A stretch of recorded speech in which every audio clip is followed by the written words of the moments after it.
Hello and welcome to the second episode of the podcast Echo. This is the show where it's not about what was said, it's about what you heard. So essentially we take our favourite podcast and maybe your favourite podcast and literally walk through what it is that we heard. I might hear something different to you. That's exactly the point of the show, and this is what my partner here, Ange, is going to look to do with me. And on today's show we're going to go through an episode from the series by, well, for those of you in the UK, you'll be familiar with Dragon's Den. It's the dragon that's called Stephen Bartlett. He has a series called Diary of a CEO, on which he goes through celebrities, sports people, personalities, etc. And it's a very wide-ranging series. Like, I don't think there's a predefined agenda. It's, I guess, what the conversation leads to. Obviously, focusing on that experts or guests' expertise. And the episode we're going to look at is the episode he did with Dr. Steve Peters, who is a psychologist by profession, but is more known in the sporting world of helping out major sports personalities like the British Olympic cycling team, so like Chris Hoy, snooker star Ronnie O'Sullivan, Liverpool Football Club. So he's worked with a lot of those people to essentially help them achieve peak performances. Of those of you that are sporting fans or casual watchers as well, you may have known about the achievements of these sporting stars. So I thought it is a long podcast, I'll tell you that. It is a 2-hour one. It's probably what I think it's the longest one I've listened to ever. Not gonna lie. And to be fair, before the show when I shared this with Ange, I'm like, oh shit, I forgot it was 2 hours. And I've listened to it 5 times. Oh, there we go. I mean, look, I'll be very interested to hear what you think. So, Yeah. I'd like to just start by saying that it was one of the most wide-ranging interviews there was, and so many insights that he offered that you could apply to your own life. So, I'd like to start with, essentially where the episode started, talking about the practical application of his work to the two personalities of Chris Hoy and Ronnie O'Sullivan. Yeah. So he begins with Chris Hoy saying that working with Chris around the time of the, I believe the London Olympics, I think it was. Yeah, where he mentioned that Chris Hoy came to him with this belief about his performance, saying that his focus can get distracted from what his rivals are doing. Yeah. So he was always worried about, okay, what are their times like and how are they performing and their record, recently, etc.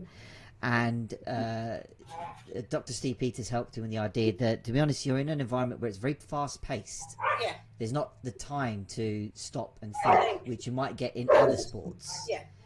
And that led on to him saying that you should instead look to reprogram your mind with kind of fixed markers. So a fixed speed marker, I think what he calls like a leg speed as well, and basically limiting the amount of analysis that you do. And essentially that was the objective they set for the Olympics, to essentially switch off that thinking and analysis so that you can just focus on what you're actually doing in the here and now. I think yeah and no. I think what he was saying is that you've almost got to go into like a like when you do something naturally, you don't even think about it. It just becomes flow state. Yeah, that's it. So I think what he was, that was the point. He was actually saying is don't think about what you're doing, just go on and do it. Like muscle memory. Like when, I don't know, the thing that I could liken it to is when you type your password into your keyboard, you get so used to typing it that you don't actually know where the letters are. It's just muscle memory because you know where your fingers have got to go. And I think, I think the reason that I listen to it so many times, for starters, right, is because it is quite long. Yeah, I was going to say there's loads in there. Yes, I mean Stephen Bartlett and Steve Peters. Is it Professor? Well, it is Professor Steve Peters, isn't it? So they both, not monotone voices. I'm not saying that, but they've both got like quite like, is it dulcet tones? Quite like low voices. I said they're very neutral. It's not. Yeah. So yeah. There was it wasn't difficult to follow at all. But I listened to it because it took me that many times to take it in, and I think it deserved it. like there are some podcasts that I've listened to where I can listen to them one time and I'm quite satisfied with listening to them one time and almost come Yeah. off of it feeling like a little bit exhausted because it's been quite hectic. Whereas this wasn't the case with that one. Yeah, I think there was a. It was interesting because I think we do a lot of that naturally. What he was trying to say to Chris Hoy, you don't have time in that fast-paced environment to think about what you're doing, what your competitors are doing, because you're gonna lose something while you're doing that, and then you're not going to get that back. You're not going to be able to regain that pace. You need to start and stay at that level and Yeah. just do it. Like almost it's like that even keel thing, isn't it? It's saying don't overperform.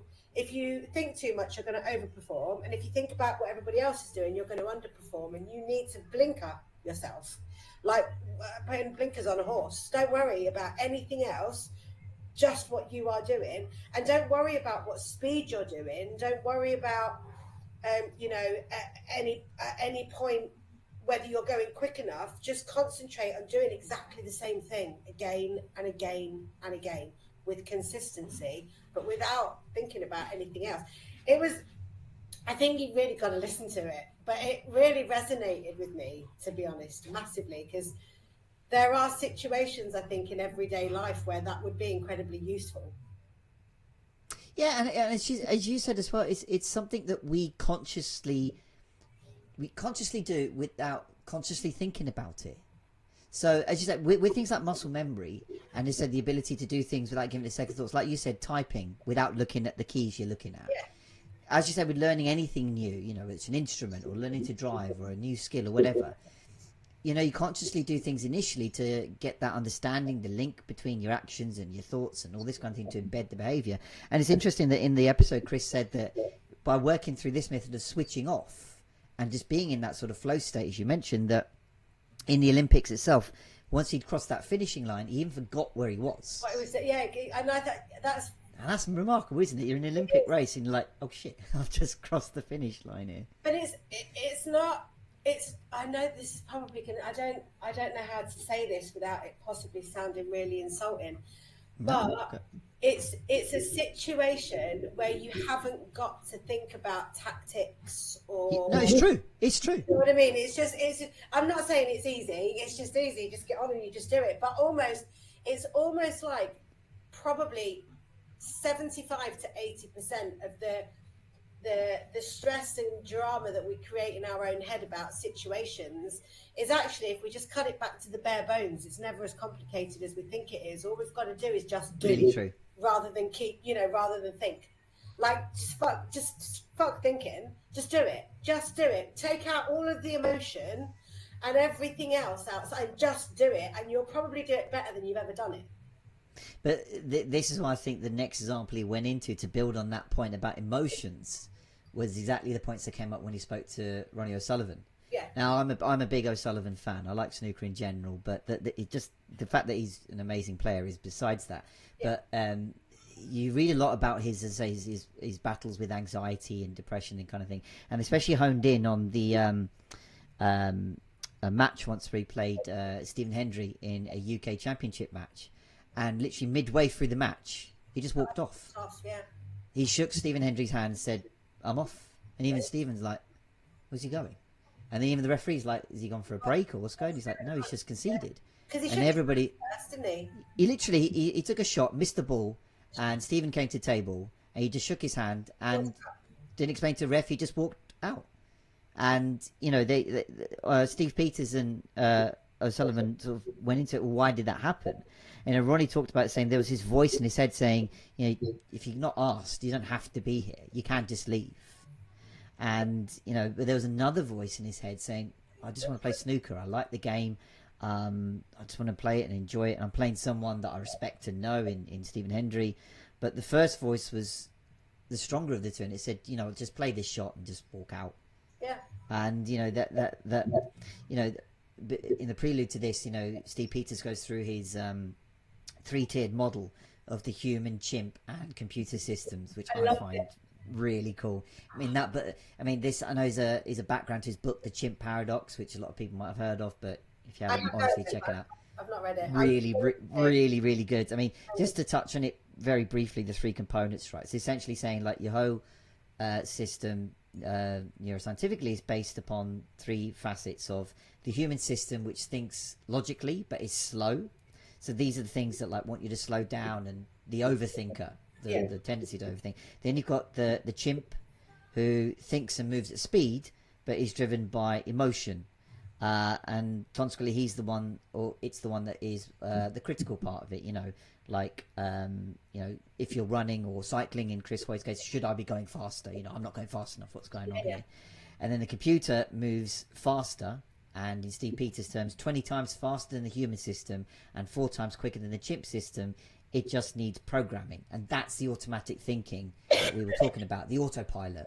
So it's in conjunction that these three work together, and in Ronnie O'Sullivan's case, it was the idea that the chimp, which was the first voice, impulsively takes over. So what they were looking to try and do there is essentially manage the chimp, not control it, because by definition it's impulsive. It's impulsive. That's what he says. He says there's no point trying to control it or change it. What you have to do is learn how to manage it. And I found that really interesting because, I mean, obviously I'm quite open about my mental health, and I am bipolar and I struggle with a lot of things. And I think I'm gonna openly talk about this. We were supposed to do this last week, but I was really poorly. You were running a bit late, and I think my chimp jumped in then and went, well, no. And I was honest about it. I said to you, I know that I'm being snappy, but if we can't do it at the time, I'm not going to do it. I think that was my chimp taking over and going, no, hold on a minute.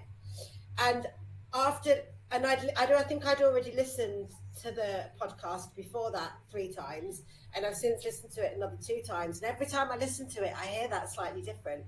And every time I hear it slightly different, I take something new from it. And I think, okay, so I know now what that is and why it's happening. And in fact, now I can preempt it a little bit and almost just like tame it. And just say, okay, I know that's how you feel, but we're not going to deal with that right now because it's not appropriate. And I really loved that analogy, and I think that's really going to work quite well for me. I think that really resonated with me because I talk to myself a lot anyway. Like I genuinely run through a lot of conversations in my own head, and he talks quite a lot about when you're talking to yourself, you're talking to your chimp. And I've kind of got this little vision of this little, like the see no evil, hear no evil monkeys somewhere. Yeah. Like in there. Just sat there, I don't know, like twiddling her hair or, just sat there waiting, just patiently like tapping the fingers, waiting to jump up and go, wow, I'm here. And I really felt that, and I really got it, and it really resonated with me. Just loads of it did, to be honest. But I think that was quite a big thing for me. I love it when you look at the books as well. Actually, you'll see all across the pages around here, there is literally just a little doodle of a chimp. Right. No context, literally just here and there. Like a divider or something, just a little doodle. Because you're right that like a lot of what we appeal to is our emotional side. Like actually, it takes back to the work I did with my coach about many of us have lived in that logical space. Yeah. The human, is in like the wants to work things out, overthinks, especially if you're in the typically secure industries of profession, so finance, law, medicine, engineering, etc. So to then stem into or tap into the emotional side is difficult because we're not used to being in that world, and when we feel ourselves drifting there, we catch ourselves going, oh wait, I shouldn't display this behavior or this emotion, quick put that away. And indeed, I've seen posts on social media talking about the same thing, and actually might lead on to the next point that they discussed about where do beliefs come from. Yeah. So in that segment, the host Stephen Bartlett mentioned in his space that his folks had a very loud, shouty relationship. Yeah. And consequently, from learning from that, I guess all the effects that he saw and how he felt, saying he's never been one to be shouty. Yeah. And, I believe that came from an underlying belief that shouting basically achieved nothing. Yeah. That's the message that he took from it. So it achieves nothing. It's harmful to both parties. There's no winner, contrary to popular belief. Yeah. And it's digging at the need for human connection, because you're trying to be heard. Yeah. But counterintuitively, you're not heard, because people tend to either switch off or disengage. It's funny because I at some points during my childhood, and I mean not when my mum met my dad, who she's with now, who I considered my dad, but prior to that, there had been some quite shouty relationships, and weirdly, when I was probably an early teenager, I spent a lot of time shouting, trying to shout my point across. But as I got a bit older and actually went off traveling and, you know, spent more time by myself, and I turned into this quite quiet person. That doesn't mean that I'm a walkover, and it doesn't mean that, you know, but I don't like shouting. But I've learned through shouting that shouting doesn't achieve anything. But one of the things he talks about though is, although that is a value and something that you believe, if you do it, it isn't a bad thing. You don't have to chastise yourself for it. You have to kind of go, well, okay, my chimp escaped a little bit there, and that's fine, but what have we learned from it? And I really liked that, because it's very, very rare that I do shout now. And I think probably until I listened to this, I probably would have like walked away from any situation where I'd done that, feeling like shit, I've really let myself down. I wish I hadn't have done that. Whereas now I don't think I will. Now I think I'll be like, right, okay, so that happened. What have I learned from it? And I'll look at it very, very differently now. And I think that's a really important lesson. I just think that's a really important lesson to learn, that we can all sometimes do things that we're not particularly proud of because one of our other systems has jumped in. But it's all right. It doesn't have to, you know, be a massive big deal. I mean, to be honest, there speaks someone I think that's really listened to this podcast a lot of times, because that's really well put. Because literally, I'm just going through my notes here when I heard it too, that like the chimp is impulsive, and you know, it's interesting. They re-examined that belief a couple of times, where Stephen's gone, yeah, but no matter who, because Stephen kept reiterating, Steve Bartlett, that is, that no matter whoever it is, you don't shout. And then Steve Peters interjects going, okay, so if you did shout, is it a failure? Yeah. And Stephen goes, yeah, it is, because that's what my belief is. But then Steve Peters introduced the idea that when perhaps a better belief, and you know, this is if he resonates, is that if you do shout, you can be kind to yourself. Yeah. Because that's your impulsive chimp system acting impulsively. And it's an opportunity to instead update our computer system that the chimp refers to. Yeah. So the way you interwove the idea that, you know, that we all make mistakes all the time when it comes to, you know, exhibiting a behaviour that we thought had gone, or we wanted to improve on, or, you know, rears its head again. And that's, I think, the point that I often heard in my journey of, you know, I introduces the idea of you're always a student. You're never going to, you know, finish learning or achieve it or have cracked it, or as in cracked it forever. I mean, when I see phrases like cracked it or breakthrough route, it's more like you now introduced yourself to the possibility. Yeah. So it's not to say that you'll always go down this new behaviour. You can take practice and steps to make it the new learning behaviours, i.e., updating your computer system. Yeah. But it doesn't have to be right. You know, right? I'm forever going to be this Zen person that never reacts, unless you're like the Dalai Lama. But I bet even he has his moments. I bet he walks away sometimes and goes, "Fucking hell." Yeah, literally. Yeah, honestly. Yeah, exactly. but I think it brings us back to the interesting part about the question about the belief. It is, as you said, when you deconstruct things. Like we talked about before, about you deconstruct a seemingly complex process, action, especially when it's new. You're like, shit, I'll never be able to do that. But when you break it down into its bits, you're like, oh, okay, yeah, I can do things step by step. And similarly with the belief is, like, sometimes we think the only action we have when it comes to our beliefs is like, well, that's just who I am. That's all I can do. Yeah. But it's then I think it's a question of, okay, do you want to change that? And if you don't, that's okay.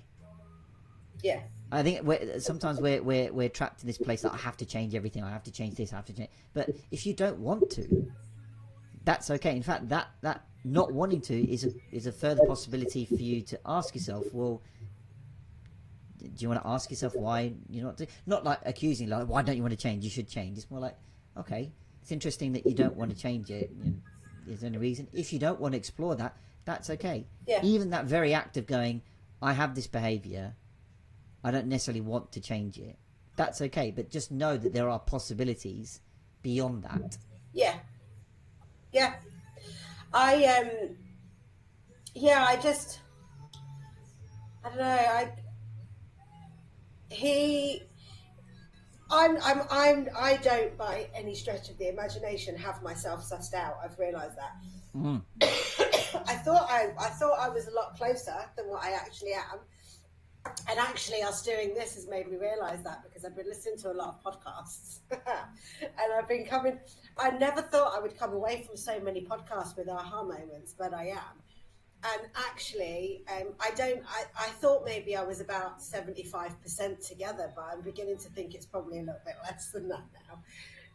But I think, yeah. He talks about gremlins, right? Gremlins, and what's the other one? Viruses. No, it's not. It's not. It's gremlins and. Well, you mean things that get in your system? Yeah. It's not viruses. He uses another word. It begins with G. Gremlins. So it talks about your chimp system, your computer system, and then gremlins are. So one of them can be changed, and the other one you just have to accept is there. Oh my God! How annoying! I'll find it somewhere. I'm gonna Google. I'm gonna Google. I'm gonna see if my notes pick up anything. Right, no, hold on. What is it? Professor... Goblins. Goblins, that's it. There we go. Got there in the end. Yeah, so gremlins are something you can change. Goblins are something that you can't change. And he talked about how a lot of therapists will try and get you to change something that actually can't be changed. And I really liked that, because I know there's a lot of stuff in me that is never going to be changed. And I have seen psychiatrists because of my mental health and stuff. And they've always made me go back over the things that have brought me to this situation. And I've always said that I don't think that's necessary. I don't think I need to go over the stuff that is back there, because it has changed me, irreversibly it has changed me. I don't need to understand that, because I already know that. What I need to understand and learn is how to accept that, put it away, and not let it continue to impact my life. And I think he talks about that incredibly well, and not very many psychiatrists, psychologists, and all of that do, because I think there is a belief that if you can look at something, you can talk about it, and you can deal with it. But I don't think that's right for every situation, and I've always said that.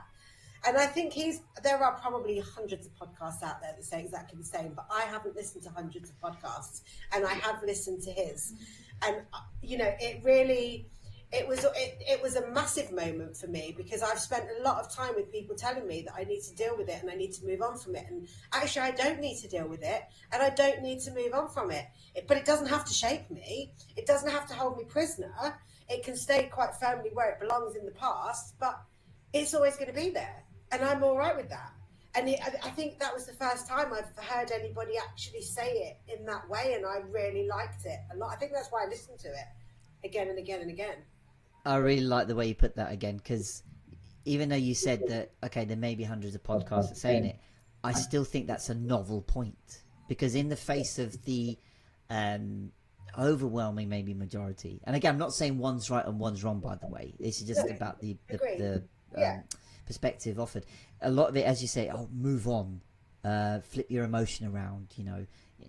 I even again saw the topic of toxic positivity on a couple of social media posts that I've been seeing recently and interacted with.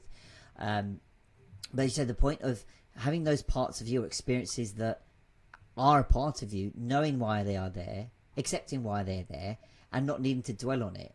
And correct me if I'm wrong, it's like, as you said, when you may have seen these people in the past, it's like, as you said, you wanted to go down the, okay, I get that they're there, I don't need to spend time there, I want to go, okay, what's the best management for it? How do I guess, learn from it, if you will. Yeah. But it's like there seems to be a fixation for, I don't know what motive to go there. And it's like, well, do you want to go there and stay there?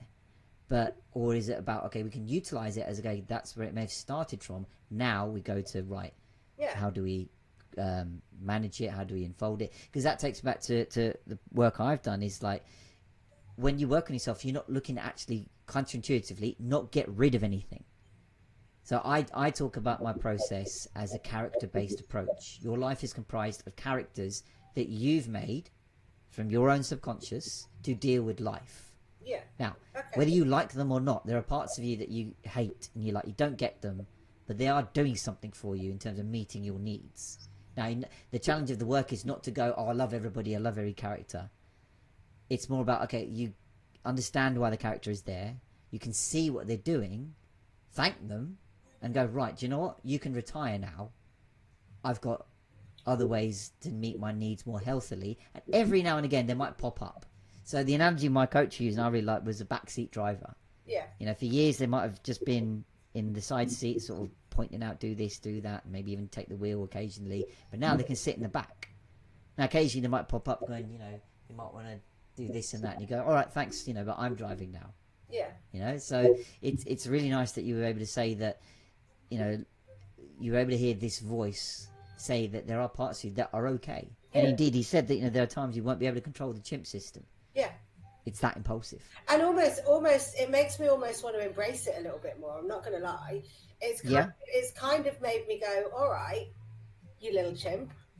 I'm quite now, because I think now we're going to work together instead of you rearing up and absolutely blowing chaos on everything and making everything just go a little bit bonkers for a while, and then me sitting back going, shit, why did I let that happen? So it has really truly like got my brain ticking, and my little chimp's back there now, like swinging on the monkey bars, really excited for how this experience. I can't explain it. It's massively like, it's made me think that it's all right. You know, actually, it's okay to have those little outbursts. Just don't stay there. Understand them.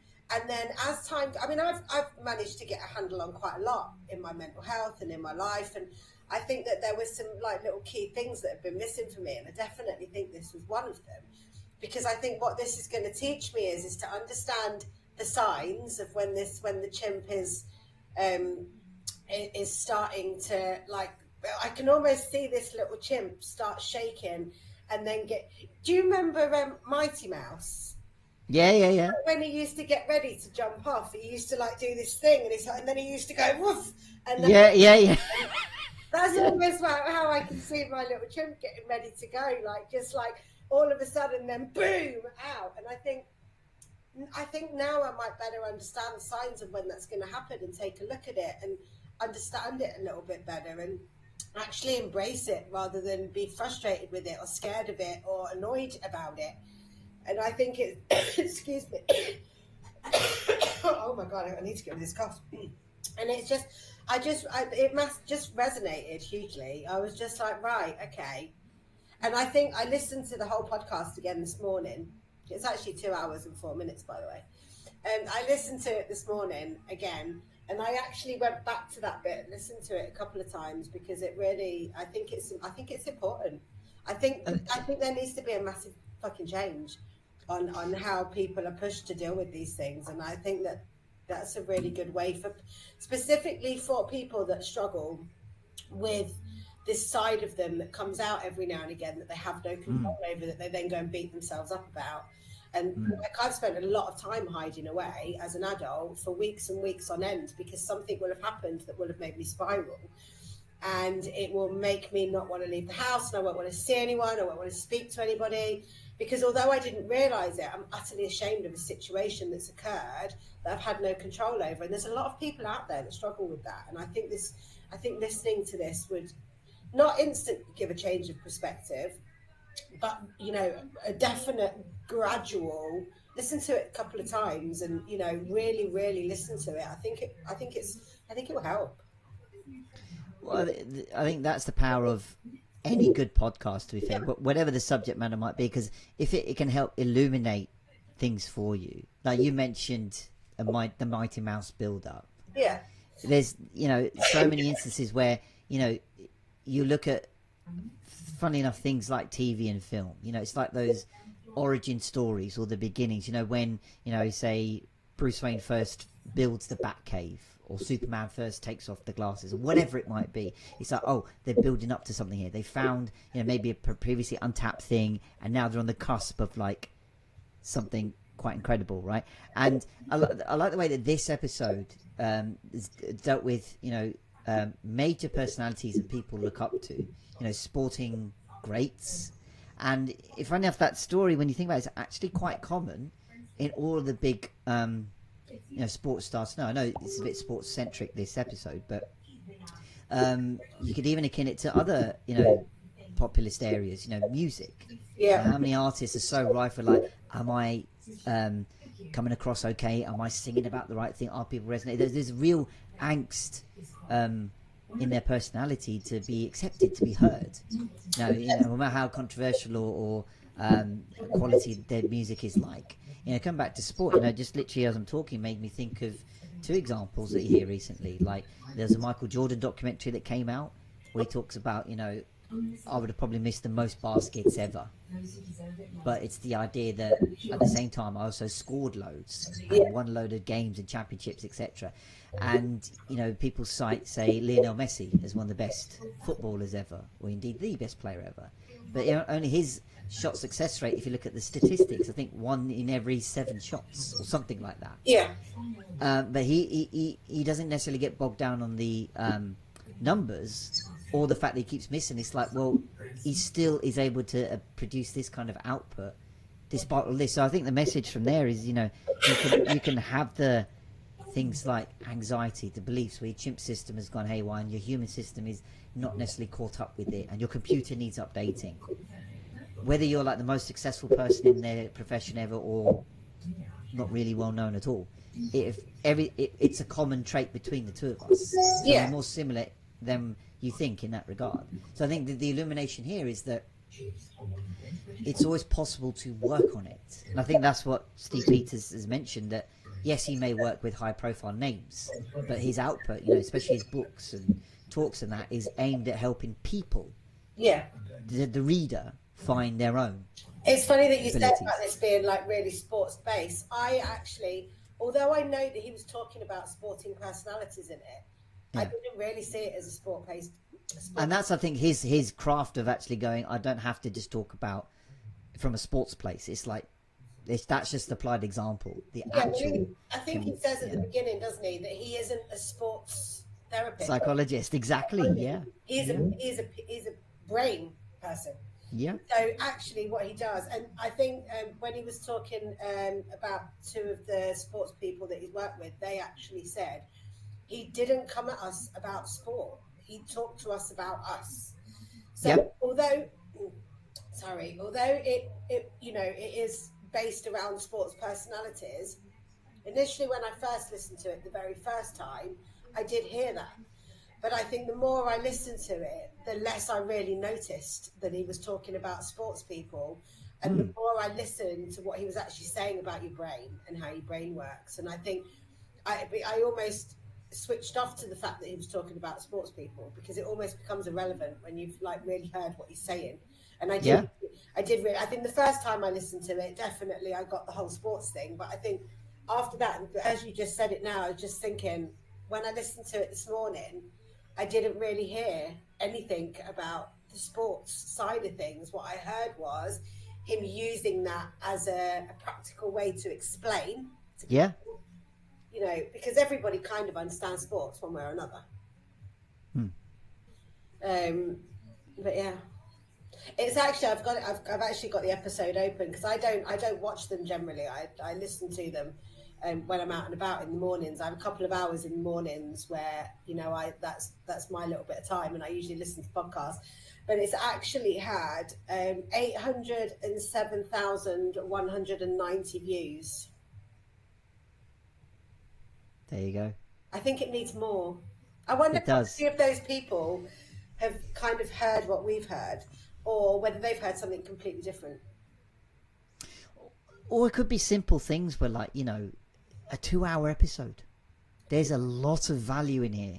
Yeah. And it's one that you will pause, rewind, listen to the whole thing again, listen to the whole chapters again, because they go into topics, and it wasn't an episode filled with, like, you know, loads of questions, but they'd stay on a topic for a little while. And indeed, one of the topics that, you know, they dug into a lot was dealing with low self-esteem. Yeah. So the opening question put to Steve Peters was, how do you work with someone with low self-esteem? Very big, you know, impact, broad question.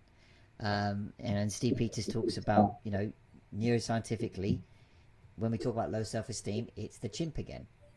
It's the fear that we're not good enough, and that's then inbuilt into cognitive bias.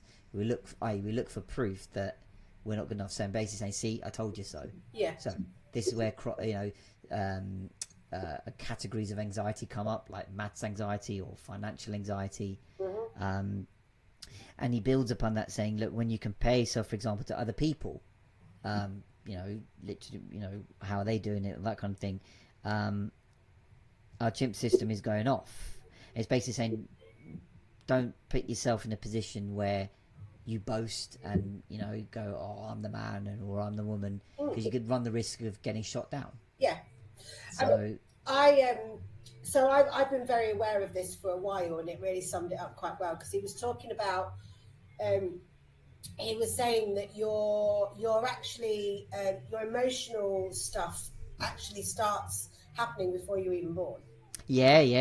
Like, you know, the environment that you are in or around before you are born is already impacting your emotional state.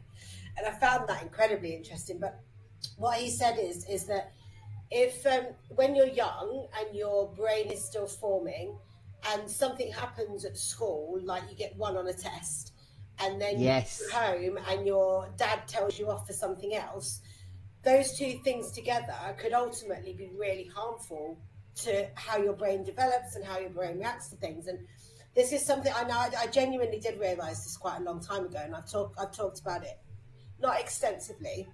I've talked about it with my mum and my dad. Now, my real dad and my mum, when they separated, lived quite far apart. So I spent quite a long time travelling in between them both, mainly every other weekend, or my biological father just wouldn't turn up.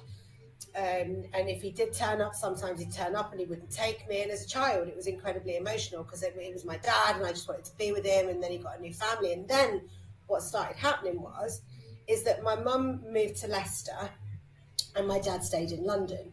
And my mum used to put me, or my dad used to put me on a National Express coach, and I would get put on at one end and collected at the other end by the other parent. Now, ever so occasionally, my dad would be late, or, you know, whatever, and I'd be like 9, 10, 11 in Victoria train station by myself, waiting for him to turn up.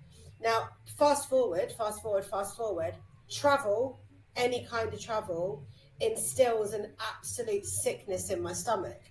Now, it was only about 3 years ago when I actually really started to look internally that I actually began to understand where that had come from. So, like, if I go anywhere on the train, now recently when I went to London, and but there are also some good memories attached, because me and my mum used to get on the National Express coach at Victoria to go and see my nan in Leicester, because my nan's lived in Leicester for a really long time. So there are also some really good memories attached to that. But I think the core memory is between my mum and my dad from such an early age, even though it wasn't Express related. So when I was coming back from London, and I actually got really emotional at the London Victoria Station, because when I got there, it's still the same 440 to Leicester, and it still goes from the same place as what it did when I was a kid. And I took a picture and I sent it to Mum, and I said to my mum, this feels really weird. And all of a sudden I got this sick feeling in my stomach again, like I used to. And the bus driver came and asked me if I was all right. And I said to him, I've got to say, I feel really emotional. And that whole journey back, I had that same feeling. I did realize it a few years ago that that was my issue with travel, and it was, you know, it was something that was very, very, very deep rooted from stuff that happened as a child. And even though there were good memories attached to it as well, because it was, you know, getting on the coach, wondering if my dad was even going to remember to get me, and being very aware that I was leaving him and I wasn't going to see him for another 2 weeks and he was going to go back to his, all of that together has damaged my brain. It's damaged how my brain deals with travel, the most basic thing. And I've, you know, I've wound up living somewhere where I don't have to get buses and coach, and I, you know, I ride a motorbike, I don't have a car, and that isn't always, you know, possible. But I ended up living in a place where I don't need to get on public transport to get anywhere, and everything's, you know, within walking distance. And I, you know, I work from home, and everything I do now is based around avoiding that travel. So for me, I'm definitely going to read his book, because I think that there's going to be more insight in there for me on how best for me to deal with this thing that has absolutely crippled me my entire adult life. And he made some points in there that really got me more thinking about it more than I have already thought about it, if that makes sense. I think you've done incredibly well so far with it. The fact that you've recognized a adult behavior that you exhibit today or had for a little while, to track it back to, okay, this is where it started. Now, some might go, yeah, but that's easy to work out, isn't it? That's not the point. The fact that you've made that link in the first place, rather than just go, oh, I don't do travel, you know, it does this and that and the other. And that's, again, we're not to say, right, we're going to change this wholesale scene now like a massive globetrotter. That's not the point either. But it's you going, okay, this is where it started. I can also go, it wasn't always bad. So not every coach trip is a looming disaster or whatever. I did have good moments, etc., attached to it. But there's a way that I can manage this now. And it might involve a little bit of emotional overwhelm at times. Yeah. But as he mentioned in the episode, right, that you're right, that's the creation of a goblin, which, you know, as he said, comes from a experience of trauma. Yeah. Again, people might go, what trauma? What are you talking about? Like, there's capital T trauma and small t trauma. That's probably a discussion for another time. Yeah. But, you know, he mentioned that the aim here is to accept that the goblin is there, and then what is the plan of action when they do appear.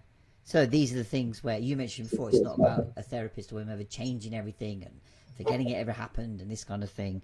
But it's like, right, what can I do with that? And in your case, you're able to go, okay, I can still take, you know, coach journeys. Yeah. I can, you know, utilize a motorbike. I don't have to take, you know, a car or public transport or wherever it might be. And yes, at times, if I do have to make a journey, like say you did to London, and that involves revisiting, that's still my own choice. That's, you know, you can take that responsibility. And as you said, he finishes that part off by going, you can still work with the person to overcome it. But if it keeps recurring, you can look to accept it and not keep the pressure up on the person to get rid of it. To get rid of it. What, do you know, weirdly, this was, you'd sent me this podcast after that morning when I was leaving London. Yes. Weirdly, this is what I was listening to when I was on that National Express coach heading out of London. Well, there we go. And it should have only taken like an hour and 50 minutes, but it took us nearly an hour and 10 minutes just to get out of central London. It was absolutely bonkers.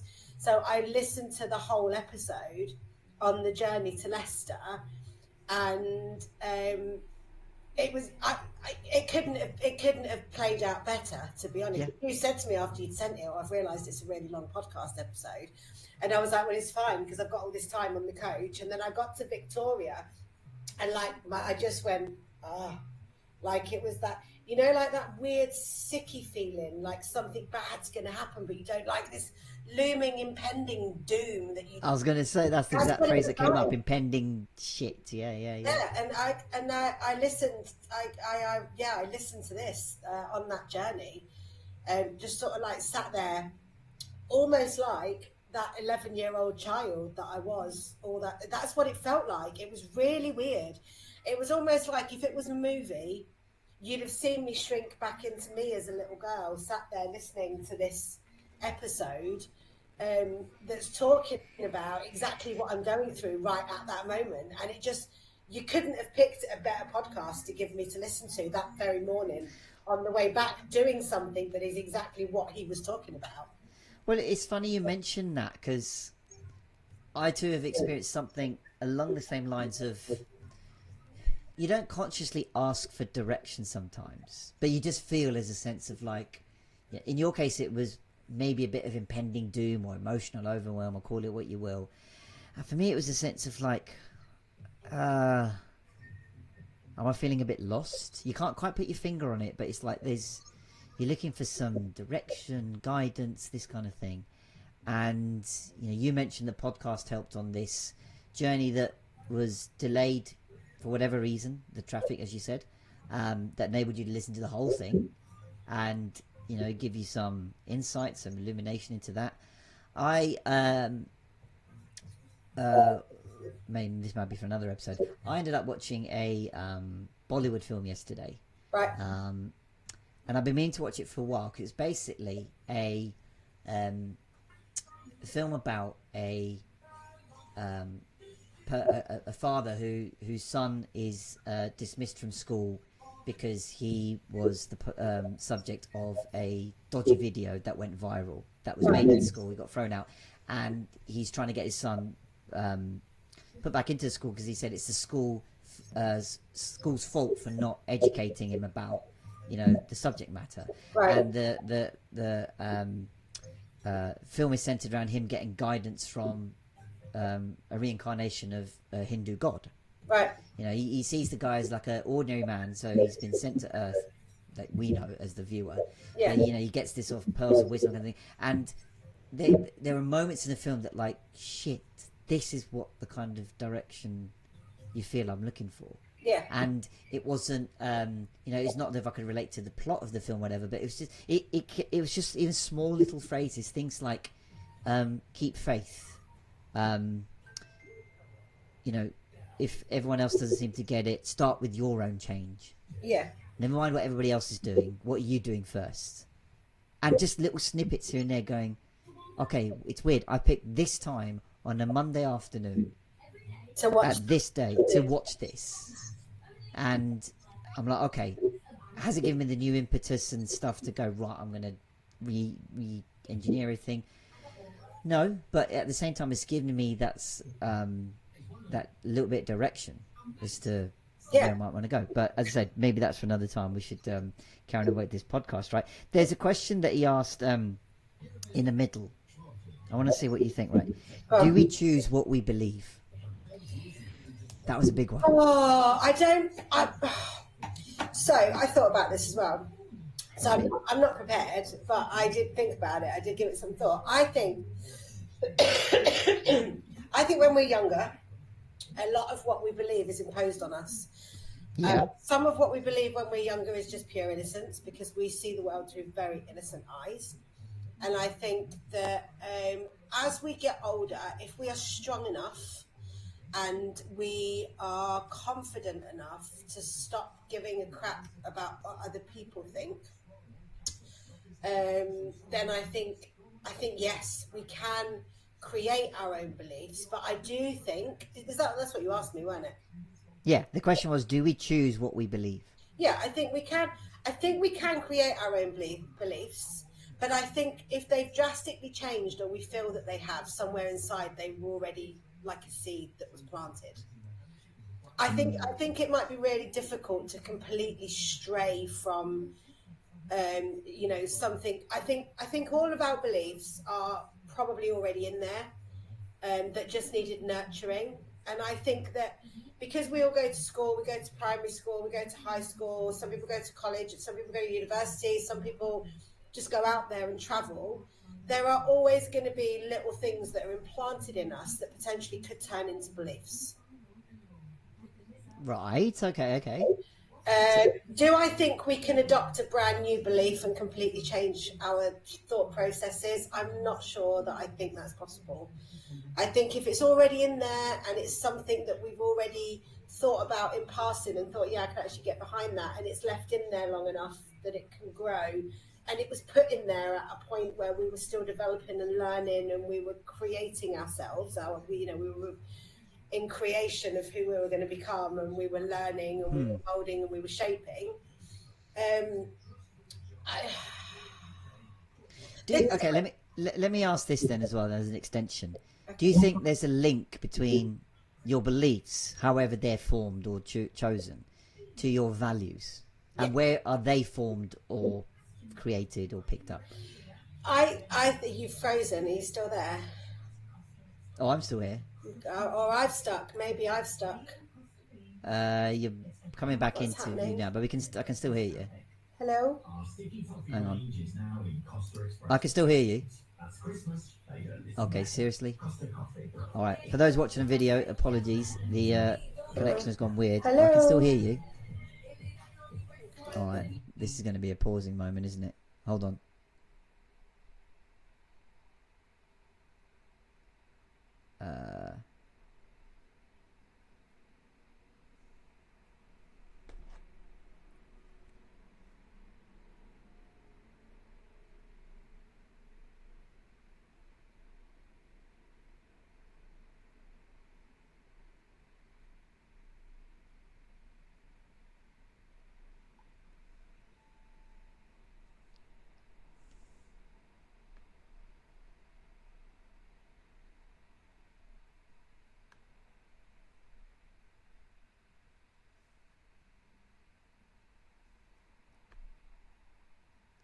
You fucking...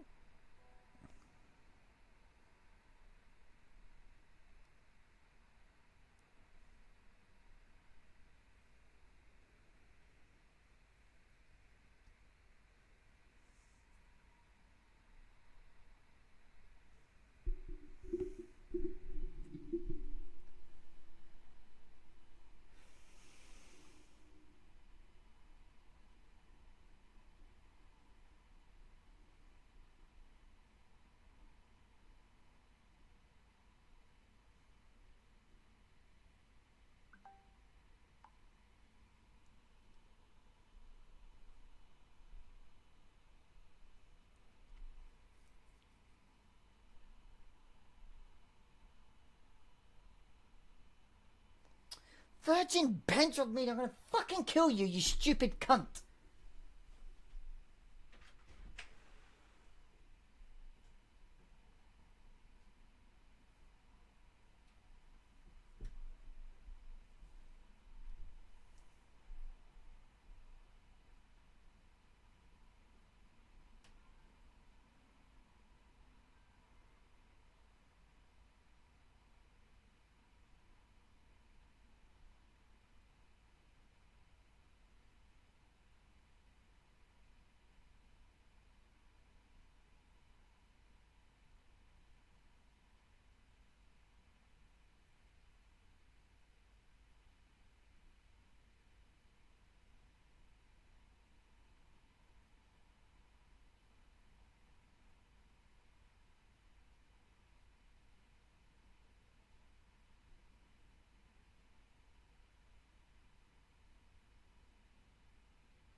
Bloody hell.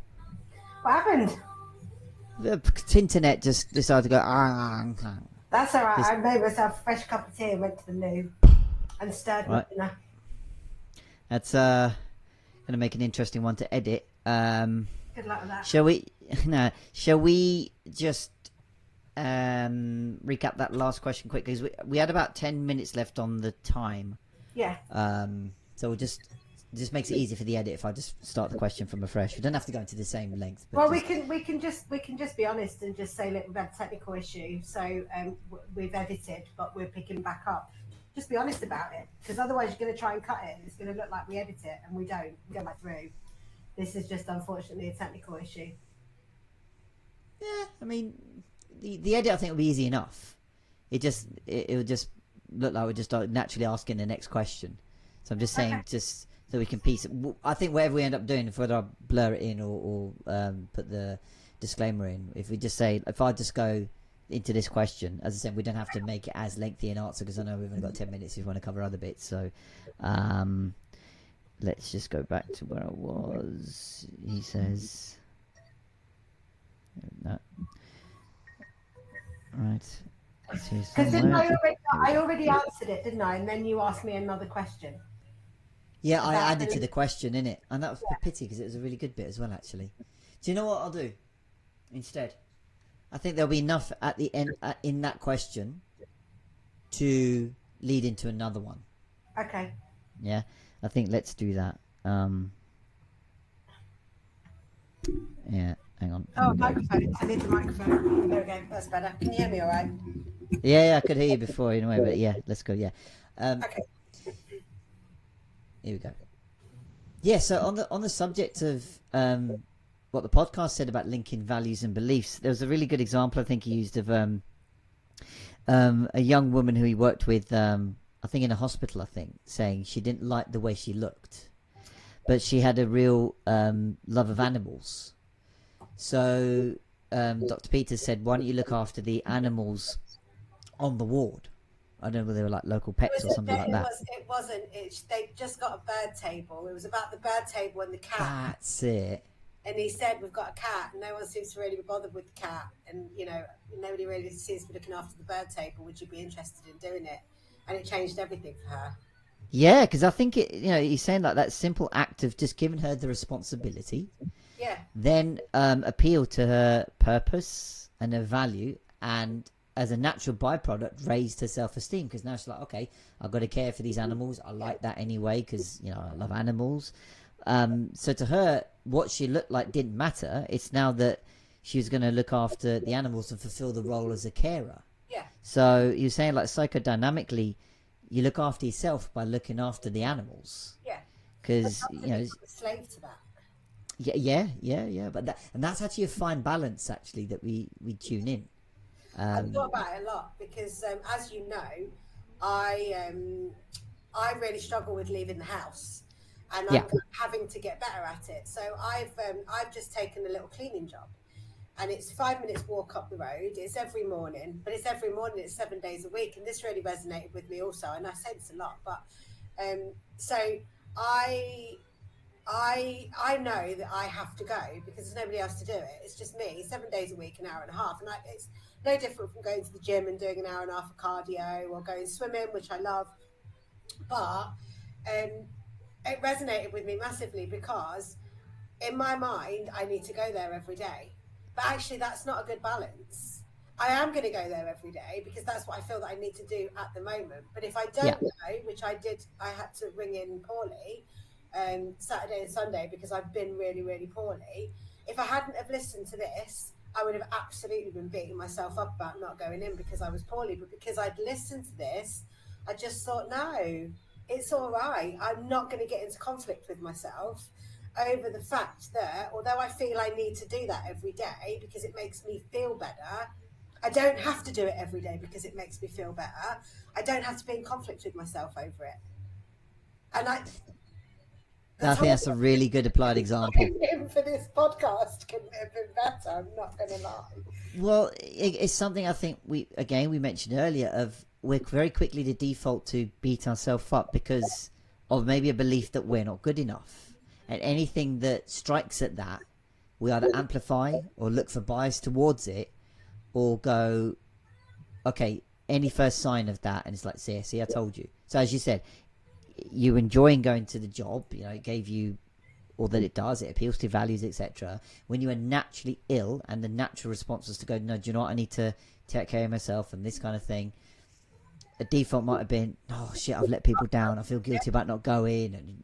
But again, it's just with that practice of going, no, there's times when other needs are maybe more prominent, or it's looking after yourself in that wider sense. So even though that action that you do of going daily to your job, you know, brings you a lot of satisfaction and value, you know, you need to take care of your other needs as well. Yeah, 100%. I would have really beat myself up about it, and I am really fortunate that the lady that I do the bit of cleaning for is very, very patient and understanding, and you know, I generally had been really poorly all week, and I'd still gone in anyway, but I really reached a point where I could, it's only a 5-minute walk, but it was really, really cold. I've got a bit of a chest infection, as you can hear from the cough. And I really felt that I needed to stay in and keep warm. And I literally just brought my duvet down on the sofa and snuggled up with my dogs, and didn't move for 2 days solid. But that would have absolutely, because I made a commitment, and, you know, there would have been a part of me that would have been absolutely going at myself for being poorly, although I've got no control over that. I've got no control over being poorly. And probably what would have happened normally, and my mental health can strike me down, but general physical, like illness, I generally just soldier through, because I get stopped in my tracks so much by my mental health. I tend not to let my physical health stop me, because I can control it better. And I just thought, no, that's not healthy. My body needs a couple of days to recoup, and it's absolutely hammering me in the face with that and telling me that you need some time to recoup. And I need to listen and not beat myself up about it, and just have a chat with my chimp about giving me grief over something that actually is necessary in order for me to feel better. But I also wonder then if by telling yourself that message you're giving yourself, saying no, I need that time, or like to recover and rest, raised your self-esteem and worth to the extent that actually helped your physical health too. Yeah. So it's funny, you know, it's often quoted that, you know, mental health is a driver, or as important as physical, but we tend to pick up on the physical easier. Yeah, oh, I've got a cold, or I've got a cough. It's like, that's easier, but it's I think that mental health has been massively stigmatized. Yeah. You can't, I don't think people talk enough about mental health, and I will shout from the rooftops, and I'm very open about mine. But I think that's because I hid it for so long. I mean, I didn't tell my mum and dad that I was bipolar until 5 years ago. And we had a really frank conversation with it after I came back from London, because I went to see my parents after London, because it was kind of on the way home. And I said to them, I'm sorry that I didn't trust you enough with this, and I didn't tell you, because it would have made all of our lives a lot easier for a really, really long time if they'd have actually known what was going on. But I didn't think that they would get it, and I didn't think it would be that easy. But that's not their fault. That's the world in general that makes people with mental health feel like there's something terribly wrong with them, when actually, I think it's 1 in 3 people. There are a lot of people out there that have got issues that don't confront it because they're scared of what people are going to think, and we shouldn't live in a world like that anymore. Well, it's these things are more common than we think. The stats are plentiful out there. Even, it doesn't even have to be like what people might call headline issues. It's more things like, I forget the numbers themselves, but the stats around things like loneliness and not having anyone to reach out to, they're on the rise amongst all age groups at a very fast, uncomfortable rate. I think there's a couple. I've lost a few. I've lost 3 really close friends recently to suicide, and I would have. There's 2 people in particular that I would have really liked to have given these, like, a couple of the podcasts that I've listened to recently, given it to them to listen to, because I don't know whether it would have changed anything, but it might have given them a newer perspective. It might have just made them stop and think. I don't know. That's probably a conversation for another time, to be honest. But you know, it's yeah. A lot of this podcast really resonated with me, but it was really specific for things that were happening right at the time that I was listening to the podcast. That I don't think there's another podcast out there that would have come at the right time with that journey back from London to Leicester, and you know, this last week with this like little job that I've got, and it just I don't think if you'd have known everything that if I'd have preemptively known everything that was going to happen from leaving London on Saturday morning to the end of last week, you know, where I've like been really really poorly, I don't think you could have actively picked a better podcast if you'd have known exactly how that week was going to play out.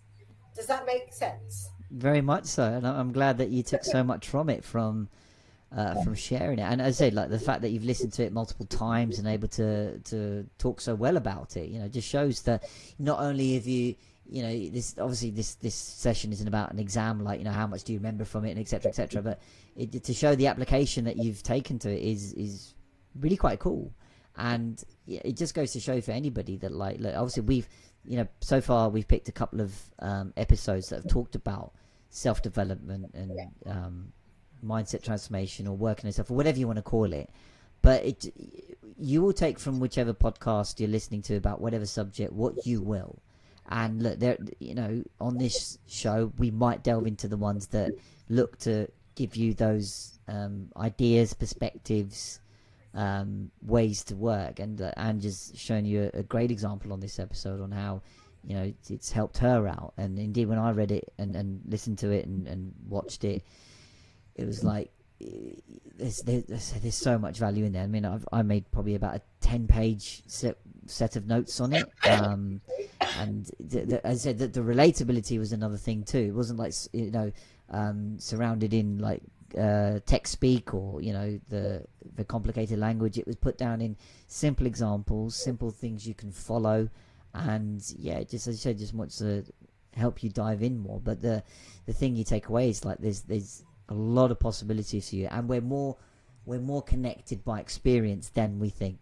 Like we often feel that like, shit, I'm the only person going through this and no one else has got this going on and I'm the only one ever to have this, and we all say that, but in truth, as my coach put it, we've all got the same problems, just living in different houses.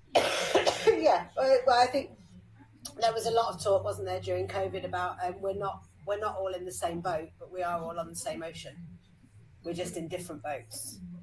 Exactly. I kind of wanted to talk about cognitive dissonance, but I don't think we're going to have time, so that might be one for a different time. Leave them wanting more.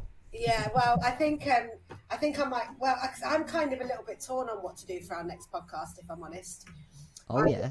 I've already got a couple in mind, and I'm not going to lie, they are two of Lewis Raymond Taylor's podcasts. There's a couple in there that I really would love for you to listen to. If you haven't already, you might have already actually. I think have you already listened to most of them? Not really, no. No. Oh, okay, cool. Or whether to go down a completely different road, because there's a couple of other podcasts that I'm listening to. There's one that I'm re-listening to that I listened to a couple of years ago.